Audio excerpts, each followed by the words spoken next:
An Economical Project by Benjamin Franklin. To the authors of the Journal of Paris, Messieurs, you often entertain us with accounts of new discoveries. Permit me to communicate to the public through your paper one that has lately been made by myself and which I conceive may be of great utility. I was the other evening in a grand company where the new lamp of Messieurs Quinquet and Lange was introduced, and much admired for its splendor. But a general inquiry was made whether the oil it consumed was not in proportion to the light it afforded, in which case there'd be no saving in the use of it.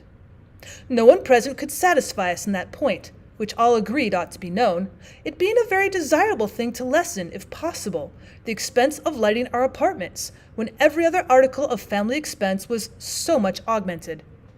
Well, I was pleased to see this general concern for economy, for I love economy exceedingly. I went home and to bed 3 or 4 hours after midnight with my head full of the subject.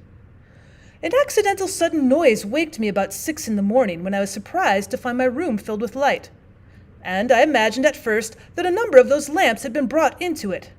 But rubbing my eyes, I perceived the light came in at the windows. I got up and looked out to see what might be the occasion of it, when I saw the sun just rising above the horizon, from whence he poured his rays plentifully into my chamber, my domestic having negligently omitted, the preceding evening, to close the shutters.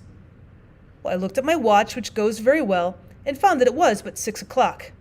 And still thinking it something extraordinary that the sun should rise so early, I looked into the Almanac, where I found it to be the hour given for his rising on that day. I looked forward, too, and found he was to rise still earlier every day till towards the end of June, and that at no time in the year he retarded his rising so long as till 8 o'clock. Your readers, who with me have never seen any signs of sunshine before noon, and seldom regarded the astronomical part of the almanac, will be as much astonished as I was when they hear of his rising so early, and especially when I assure them that he gives light as soon as he rises. Well, I'm convinced of this. I am certain of my fact. One cannot be more certain of any fact. I saw it with my own eyes, and having repeated this observation the 3 following mornings, I found always precisely the same result. Yet so it happens that when I speak of this discovery for others, I can easily perceive by their countenances, though they forbear expressing it in words, that they do not quite believe me. One, indeed, who is a learned natural philosopher, has assured me that I must certainly be mistaken as to the circumstance of the light coming into my room, for it being well known, as he says, that there could be no light abroad at that hour, it follows that none could enter from without, and that of consequence my windows being accidentally left open instead of letting in the light, had only served to let out the darkness. And he used many ingenious arguments to show me how I might, by that means, have been deceived. I owned that he puzzled me a little, but he did not satisfy me, and the subsequent observations I made, as above mentioned, confirmed me in my first opinion. Well, this event has given rise in my mind to several serious and important reflections. I consider that if I had not been awakened so early in the morning, I should have slept 6 hours longer by the light of the sun, and in exchange have lived 6 hours the following night by candlelight, and the latter being a much more expensive light than the former, my love of economy induced me to muster up what little arithmetic I was a master of, to make some calculations which I shall give you, after observing that utility is, in my opinion, the test of value in matters of invention, and that a discovery which can be applied to no use, or is not good for something, is good for nothing. I took for the basis of my calculation the supposition that there are 100,000 families in Paris, and that these families consume in the night a half a pound of bougies or candles per hour. I think this is a moderate allowance, taking one family with another, for though I believe some consume less, I know that many consume a great deal more. Then estimating 7 hours per day as the medium quantity between the time of the sun's rising and ours, he rising during the 6 following months from 6 to 8 hours before noon, and there being 7 hours, of course, per night in which we burn candles, the account will stand thus. In the 6 months between the 20th of March and the 20th September, there are nights, 183. Hours of each night in which we burn candles, 7. Well, multiplication gives for the total number of hours 1,281. These 1,281 hours multiplied by 100,000, the number of inhabitants, give 128,100,000. Now 128 millions and 100,000 hours spent at Paris by candlelight, which at a half a pound of wax and tallow per hour gives the weight of 64,050,000. Now 64,050,000 of pounds, which, estimating the whole at the median price of 30 sols the pound, makes them the sum of 96,075,000 livres tournois. 96,075,000. It's an immense sum that the city of Paris might save every year by the economy of using sunshine instead of candles. If it should be said that people are apt to be obstinately attached to the old customs, and that it will be difficult to induce them to rise before noon, consequently my discovery can be of little use. I answer, nil desperandum.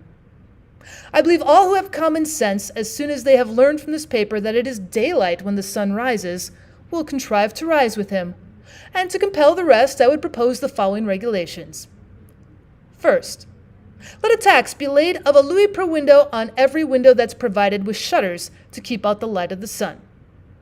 Second, let the same salutary operation of police be made use of to prevent our burning candles that inclined us last winter to be more economical in burning wood. That is, let guards be placed in the shops of the wax and tallow chandlers, and no family be permitted to be supplied with more than 1 pound of candles per week. Third, let guards also be posted to stop all the coaches, etc., that would pass the street after sunset, except those of physicians, surgeons, and midwives. Fourth, every morning as soon as the sun rises, let all the bells in every church be set ringing. And if that is not sufficient, let cannon be fired in every street to wake the sluggards effectually and make them open their eyes to see their true interest. All the difficulty will be in the first 2 or 3 days, after which the reformation will be as natural and easy as the present irregularity. For, ce n'est que le premier pas qui écoute. Oblige a man to rise at 4 in the morning, and it is more than probable he will go willingly to bed at 8 in the evening. And having had 8 hours sleep, he will rise more willingly at 4 in the morning following. But the sum of 96,075,000 livres is not the whole of what may be saved by my economical project. You may observe that I have calculated upon only 1/2 of the year, and much may be saved in the other, though the days are shorter. Besides, the immense stock of wax and tallow left unconsumed during the summer will probably make candles much cheaper for the ensuing winter, and continue them cheaper as long as the proposed reformation shall be supported.